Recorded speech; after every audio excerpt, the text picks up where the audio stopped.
Hi friends, welcome to our channel Bujji Creations. Bigg Boss season 9లో last ticket to finale కోసం last game జరుగుతుంది. ఈ video చేయడానికి నేను మామూలుగా అయితే ఈ వీడియో చేయను, బట్ ప్రోమోస్ చూసి కామెంట్స్ పెట్టి మనుషుల్ని నెగిటివ్ చేసే వాళ్ళకి ఈ వీడియో అంకితం అనమాట. అందుకోసమే చేస్తున్నాను. అసలు ప్రోమోస్ చూసి మనిషిని అంచనా వేయటం ఎంతవరకు కరెక్ట్ అంటాను నేను. లైవ్ చూసి లైవ్లో ఏం జరిగింది, అసలు ఎవరికి నొప్పుందా లేదా, ఎవరిని ఎవరు టార్గెట్ చేశారు, అరుపులు అరిస్తే వాళ్ళు మంచోళ్ళు అయిపోతారా, లేకపోతే అన్యాయంగా ఒక్కరినే టార్గెట్ చేసినప్పుడు ఇంకొకళ్ళు సహాయం చేయటం అదేమన్నా తప్ప, ఇవన్నీ నేను అడగదలుచుకున్నాను. అసలు ప్రోమోస్ చూసి వీడియోస్ చేసే వాళ్ళకి అండ్ వీడియోస్ పెట్టే వాళ్ళకి, ఆ వీడియోస్ చూసి ప్రోమోస్ కింద నెగిటివ్గా కామెంట్ చేసే వాళ్ళకి అసలు లైవ్ చూస్తే కదా అర్థమయ్యేది. నేను ఎవరిని ఏమనట్లేదు, బట్ చెప్తున్నాను. చాలా నెగిటివ్ కామెంట్స్ చూసినప్పుడు నాకు అలా అనిపించింది. ఎందుకు ప్రోమోస్ అంటే ఏంటి, అలా టీఆర్పీ కోసం ఎక్కువగా నెగిటివ్ గా స్ప్రెడ్ చేయాలి. ఇప్పుడు ఎవరిని నెగిటివ్ స్ప్రెడ్ చేస్తే వాళ్ళకి టీఆర్పీ ఎక్కువ వస్తుంది అనేది వాళ్ళు అంచనా వేసుకొని అక్కడ ప్రోమోస్ ని క్రియేట్ చేస్తారు. ఇప్పుడు ఇవాళ జరిగిన టాస్క్ ఏంటంటే అటు పడగొట్టు. బిగ్స్ ఉన్నాయి కదా, బిగ్స్ ని ఒక బిల్డింగ్ లాగా కడితే దానికి సపోర్ట్ చేసే వాళ్ళు వచ్చి ఆ బిగ్స్ ని పడగొట్టాలి. ఇప్పుడు ముగ్గురు దానికి సంచాలకు వచ్చి సంజన గారు అయినప్పుడు రీతు, కళ్యాణ్ అండ్ ఇమ్ము ముగ్గురు బిల్డింగ్ కడతారు. కొంచెం ఎక్కువ బిల్డింగ్ కళ్యాణ్దే ఉంటుంది. ఇప్పుడు ఈ కళ్యాణ్ ఇది సపోర్టింగ్ గేమ్ కాబట్టి కళ్యాణ్కి అండ్ భరణి గారికి ముందు రోజు తగాదా అయింది కాబట్టి కళ్యాణ్ తరపున భరణి గారికి సారీ చెప్పి భరణి గారి బ్రేక్ఫాస్ట్ టైంలో వాళ్ళిద్దరి చేత హగ్ కూడా ఇప్పించి వాళ్ళిద్దరు హగ్ చేసుకున్నట్టు, అంటే తను వాళ్ళిద్దరిని హగ్ చేసుకోమని తను వాళ్ళిద్దరి మధ్య ఒక ఇది చేసింది.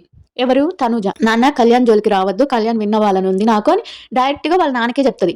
అలానే సుమన్ గారికి కూడా చెప్తుంది. అట్లానే తను వచ్చి రీతు వచ్చి అడిగిద్ది బన్నీ గారిని అడిగితే రీతుకి ఎలా చేస్తాడు, ముందు రోజు నైటే తన ఫాల్ గేమ్ వల్ల తను ఫినాలే టికెట్ కోల్పోయాడు. అలాంటప్పుడు రీతుకు చేయటంలో అర్థం ఏంటి? ఎవరన్నా రీతుకు చెయ్యరు కదా, అది ఎవరైనా చేయరు. ఎలాంటి పుణ్యాత్ముడైనా మహాత్ముడైనా చేయడు కదా. ఎందువల్ల తన వల్ల తన ఆట పోయినప్పుడు ఎలా చేస్తాడు? చేయడు కాబట్టి నేను చేయను అని చెప్పేస్తాడు. నా టార్గెట్ అయితే నువ్వేను, నేను నిన్నే కొడతాను అని చెప్పి మొహం మీద చెప్పేస్తాడు. అదొచ్చి తనొచ్చి రీతుకు తనుజకి చెప్తుంది, ఇట్లా బన్నీ గారు నన్ను టార్గెట్ చేస్తున్నానంటే అప్పుడు అంటది బన్నీ గారికి ఫస్ట్ టార్గెట్ నువ్వు కాదులే అని అంటది. అప్పుడు నువ్వు కొడతావా నన్ను, ఇవన్నీ ఏం అడగదు. లైవ్ లో చూసాను కాబట్టి నాకు తెలుస్తుంది. తెలిసినప్పుడు తెలిసింది, ఏం అడగదు. నువ్వు నన్ను కొట్టవు కదా, నువ్వు నాకు మాట ఇవ్వు, ఇవన్నీ ఏమి అడగదు, ఏమి జరగవు.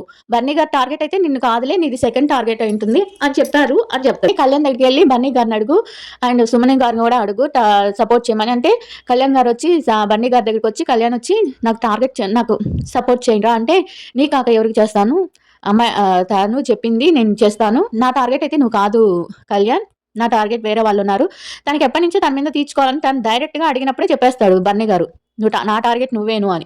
అలాంటప్పుడు సరే ఇక్కడ అయిపోయింది. ఇప్పుడు డిమాండ్ పవన్ దగ్గరికి వద్దాం. డిమాండ్ పవన్ టార్గెట్ ఎవరికి సపోర్ట్ చేస్తాడు?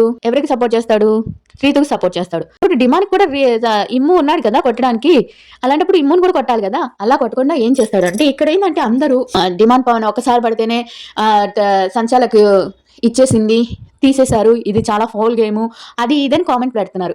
కానీ అక్కడ అలా జరగలేదు. అది 4సారి డిమాండ్ పడటం. రీతు ఒక్కసారి చెయ్యి ఆంచింది, అదొక్కటే, అంతవరకు మించి రాలా. ఆ చెయ్యి ఆంచినప్పుడు కూడా అప్పటికి 3 సార్లు ఇచ్చింది డిమాండ్ పవన్ కి. 4సారి మొత్తం వచ్చి పెట్టేస్తే అప్పుడు తీసేసింది గేమ్ లోంచి. లైవ్ చూడకుండా ఎలా మీరు కామెంట్స్ పెట్టేస్తారు నాకు అర్థం కావట్లేదు. ఒకటి వచ్చి ఇప్పుడు డిమాండ్ పవన్ రీతు తనుజ ఆడేటప్పుడు క్లియర్ గా ఏం చెప్పిందంటే, నా ఫుల్ సపోర్ట్ కళ్యాణ్ ఎవరు టార్గెట్ చేస్తారో నేను వాళ్ళని టార్గెట్ చేస్తానని అందరి ముందు చెప్పింది. కళ్యాణ్ ఎవరు టార్గెట్ చేస్తారో నేను వాళ్ళని టార్గెట్ చేస్తానని. ఈ విషయం గుర్తుపెట్టుకోండి. అప్పుడు ఏం జరిగింది, డిమాండ్ పవన్ అసలు బాల్ ఎలా వేసాడో తెలుసా, అసలు విసురుగా ఒక్క దెబ్బకి మొత్తం టవర్ అంతా కూలిపోయేటట్టు వేసాడు. అప్పుడు అరవనామా సుమన్ గారు డిమాండ్ పవన్ ఇమాయిల్కి వేసినప్పుడు దాకా తనుజ అసలు రీతు జోలికి వెళ్ళలేదు. ఎప్పుడైతే డిమాండ్ పవన్ కళ్యాణ్ పడగొట్టాడు, తనుజకి కోపం వచ్చింది. నేను ముందుగానే చెప్పాను కళ్యాణ్ జోలికి వెళ్తే నేను మాత్రం చేస్తానని చెప్పి తనకి చెయ్యి నొప్పి వచ్చినా కూడా 2-3 బాల్ వేసింది. అయినా రీతు పళ్ళ అసలు ఇమ్ము పడింది. ఆమె ఎడం చేత వేసింది కూడా ఇమ్ము పడింది. తనకి చెయ్యి నొప్పి ఎటుపోయింది, నాటకమా అది ఇదని చాలా సేపు కూర్చుండిపోయింది చేతి నొప్పి. తర్వాత రీతు మాట్లాడుతుంటే సహాయం చేయరు, అందరు నన్నే టార్గెట్ చేస్తున్నారు, అక్కడ అందరు ఎవరు టార్గెట్ చేయాలి, చేసింది వచ్చి సుమన్ గారు బన్నీ గారు అయితే డైరెక్ట్ గా రీతునే టార్గెట్ చేశారు. ఇంకెవ్వరిని కొట్టలేదు, రీతుని టార్గెట్ చేస్తాడు. ఎందుకంటే తన వల్ల తన టికెట్ టు ఫినాలే పోయింది కాబట్టి తన కోపం ఉంటుంది, టార్గెట్ చేయడంలో తప్పులేదు. అలాంటప్పుడు ఇప్పుడు తను ఇమ్ము ఉన్నాడు కదా తనకి ఎవరికి డిమాండ్ పవన్ కి ఇమ్ము ఉన్నప్పుడు ఇమ్ముని కొట్టాలి కదా. అలా కొట్టకుండా నువ్వు కళ్యాణ్ ఎంతసేపు కళ్యాణ్ మీద పగ పెంచుకున్నట్టు అసలు ఎంత స్పీడ్ గా చూస్తే లైవ్ లో చూస్తే ఒళ్ళు మండిపోద్ది. ఏంటి ఇంత పగ ఏంటి డిమాండ్ పవన్ కి? అప్పటికి తను అడుగుతుంది, తను చెప్తుంది అనమాట కళ్యాణ్ కి, ఈ గేమ్ చూసినాకైనా నువ్వు బుద్ధి తెచ్చుకో, ఎవరికైనా బుద్ధి వస్తుందా అంటే అప్పుడు డిమాండ్ పవన్ ఏమంటాడు, నీకు రావాలి బుద్ధి అని సెటైర్ గా అంటాడు అనమాట. అప్పుడు ఎంత కోపం ఉంటది. అయినా కూడా రీతు కోసం అని చెప్పి సుమన్ అన్న తను వేయకుండా కాసేపు ఆగిపోతాడు. ఓన్లీ డిమాండ్ పవన్ 4సారి వేసేదాకా కళ్యాణ్ టార్గెట్ చేశాడు. అసలు కళ్యాణ్ బాల్స్ అది తను ఎంత టార్గెట్ చేసినా తనంత సేవ్ చేసుకున్నాడు కాబట్టి అది బతికిపోయింది. కానీ తనుజ రీతు అన్న మాటలకి సేవ్ చేస్తారు, నాకు సహాయం చేస్తారు, ఎంత హెల్ప్ చేస్తుంటారు తనుజ నీకు. నువ్వు వెళ్లకుండా కాపాడింది తను. మళ్ళీ వచ్చి నీకు ఏదైనా హెల్ప్ చేస్తే, ఏదైనా దేంట్లో అయినా చేస్తే నువ్వు తనకి ఏం చేసావు, రీతు తనుజకి ఏం చేసావు? అందరు రీతు మీద జాలి చూపించేస్తున్నారు. రీతు అసలు ఏం చేసింది తనుజాకి చెప్పండి. దేంట్లో తనుజాకి గేమ్ కి సపోర్ట్ నిలిపింది. అదే గేమ్ లో డిమాండ్ పవన్ ఉంటాడు, తనుజ ఉంటుంది. అప్పుడు ఎవరికి కొడుతుంది? డిమాండ్ పవన్కి కొడుతుందా, తనుజకి కొడుతుందా? తనుజకి కొడుతుంది కదా. ఇప్పుడు తను ఎంతో కేర్గా చూసుకుంటున్నా తనకి ఇష్టపడిన కళ్యాణ్కి గేమ్ లో ఉంటే తనుజాన్ని ఇంకెవరిని కొడుతుంది? ఎన్నిసార్లు తనకి సాయం చేయాలి? ఈ మాత్రం ఆలోచించరా? గేమ్ చూడకుండా, లైవ్ చూడకుండా ఎలా మీరు ఆగిపోతారో, ఎలా కామెంట్స్ పెడతారో నాకు అర్థం కావట్లేదు.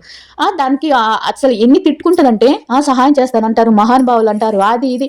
ఇప్పుడు తనుజ అరిచేయి అందరికి కనిపిస్తున్నప్పుడు ఈ అరిచేయి అనిపించట్లేదా? అమర్దీప్ లాగంటే అమర్దీప్ని అక్కడ కావాలని అందరు టార్గెట్ చేశారు. ఇక్కడ రీతుని మాత్రం ఒక్కరే టార్గెట్ చేశారు, అది భరణి గారు. సుమన్ను అండ్ చేయి నొప్పితో 4 బాల్స్ కొట్టింది. అది మనకి ప్రోమోలో చూపించారు. ఆ చేయి కూడా అలా పెట్టినప్పుడు తనకి నొప్పి వచ్చేసి పక్కకి వెళ్ళిపోద్ది ఇక కొట్టకుండా. అప్పుడు ఎవరంటారు? ఇమ్మును సంజన గారు అంటారు, మీరు ఆడకుండా కామ్గా ఉన్నారు ఏంటి, ఆడండి సుమ్ము అండ్ తనుజ అంటే నాకు చేయి నొప్పి ఉంది, నేను ఆడలేకున్నానని చెప్పింది. అప్పటికి తను సేవ్ చేసుకోబట్టి, తన ముందంతా తన కళ్యాణ్ హైట్ ఉండబట్టి తను సేవ్ చేసుకోబట్టి తన టవర్ నిలిచింది. కానీ లేకపోతే ఇమ్ము డిమాండ్ పవన్ కొట్టిన దెబ్బలకి ఎప్పుడు పడిపోయింది ఎవరిది? కళ్యాణ్ టవర్. అలాగా కళ్యాణ్ టవర్, రీతు టవర్ పడిపోయింది. దాన్ని తప్పులేదు. ఎందుకు తప్పు ఉంటుంది? దానికి బ్యాడ్ కామెంట్స్ పెట్టి ప్రోమోని చూసేసి మహానటి సావిత్రి ఇంకేవేవో నొప్పి అంతా ఎడిపోయింది. తన నొప్పి అయితే వచ్చి గేమ్ అయిపోయినాక కళ్యాణ్ మళ్ళీ క్రీమ్ రాసి, జెల్ రాసి, మళ్ళీ బ్యాండ్ వేసి, అప్పటికి అంత స్పీడ్ గా కొట్టాడు ఎవరు? డిమాండ్ పవన్. అంత స్పీడ్ గా కొట్టాల్సిన అవసరం ఏంది? ఒక వికెట్ బాల్ తీసినట్టు, బౌలర్ వేసినట్టు వేయటం. అలా వేసేటప్పుడే తను 4 సార్లు పడ్డాక తీశారు. లైవ్ చూసి కామెంట్ పెట్టండి అయ్యా. లైవ్ చూడకుండా ఒక ప్రోమోని చూసేసి కామెంట్స్ పెట్టేసి ఒక మనిషిని చెడ్డగా నెగిటివ్ గా చూపించకండి. చాలా అంటే చాలా చండాలంగా ఉంటుంది. ఇప్పుడు ఈ గేమ్ లో రీతు అవుట్ ఆఫ్ గేమ్ అయిపోయింది. ఇంకా ఏం చెప్పలేదు బిగ్ బాస్. నాకెందుకు ఇప్పుడు వెంటనే వీడియో తీయాలి అంటే, నేను ప్రోమో చూడగానే కింద కామెంట్స్ చూసా. చాలా మంది తనుజ డబల్ గేమ్ ఆడుతుంది, అది రీతుకి సహాయం చేయలేదు. రీతుకి ఎన్నిసార్లు సహాయం చేయాలి నాకు అర్థం కాదు. రీతుకి ఎన్నిసార్లు సహాయం చేయాలి తనుజ? అప్పటికి తను వీలైనంత వరకు చేస్తూనే ఉంది. కానీ ఈసారి కళ్యాణ్ పక్కన నిలబడాల్సిన టైం వచ్చింది కాబట్టి నిలబడింది. అదిగాక రీతుకి ఎంత సహాయం చేసినా తన మనసులో ఉంటుంది కదా, తనకు చేయబాలినప్పుడు తను పట్టించుకోదు. ఎప్పుడు డిమాండ్ అంటూ లేకపోతే కళ్యాణ్ అంటూ వీళ్ళ వెనకే తిరుగుతుంది.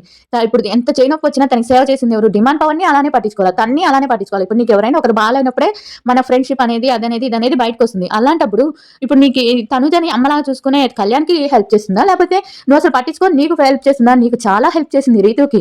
తనకి బయటకు పోకుండా ఒకసారి సేవ్ చేసింది. ఆ సేవ్ చేయటం వల్లే కదా ఇంకా ఆటలో ఉంది. ఇంకోటి ఏందో చేసింది, నేను మర్చిపోయా. 2-3 సార్లు ఇలా చేసినప్పుడు, అప్పుడు పొగినప్పుడు ఇప్పుడు తన పరిస్థితి అర్థం చేసుకొని ఉండాలి కదా. అలా నువ్వు గయ్యన అరిచేస్తే ఎలా ఉంటది? చాలా చండాలంగా ఉంటది కదా. నాకు అస్సలు నచ్చలేదు. అందరు కామెంట్ చేసేవాళ్ళు, ఎవరైనా కామెంట్ చేసేవాళ్ళు పూర్తిగా వీడియో చూసి, లేకపోతే ఎపిసోడ్ చూసి, లేకపోతే లైవ్ చూసి కామెంట్ చేయండి. ఇక్కడ అసలు తనుజాది తప్పే లేదు. తనకి ఇష్టమైన కళ్యాణ్కి సపోర్ట్ చేయడంలో నాకు తప్ప అసలు అనిపించలేదు. అది వాళ్ళ కళ్యాణ్ కోసం వాళ్ళ నాన్నే అడిగింది, కళ్యాణ్ గెలవాలి నాన్న, కళ్యాణ్ గెలిపించండి నాన్నని భరణి గారిని అడిగిందంటే అర్థం చేసుకోండి తనకి ఎంత కళ్యాణ్ ముఖ్యమయ్యాడో అర్థం అవ్వాలి మీ అందరికీ. అది మీకు ఈ విషయం చెప్పాలనిపించింది, చెప్పాను. వీడియో నచ్చితే లైక్ చేయండి, సబ్స్క్రైబ్ చేయండి.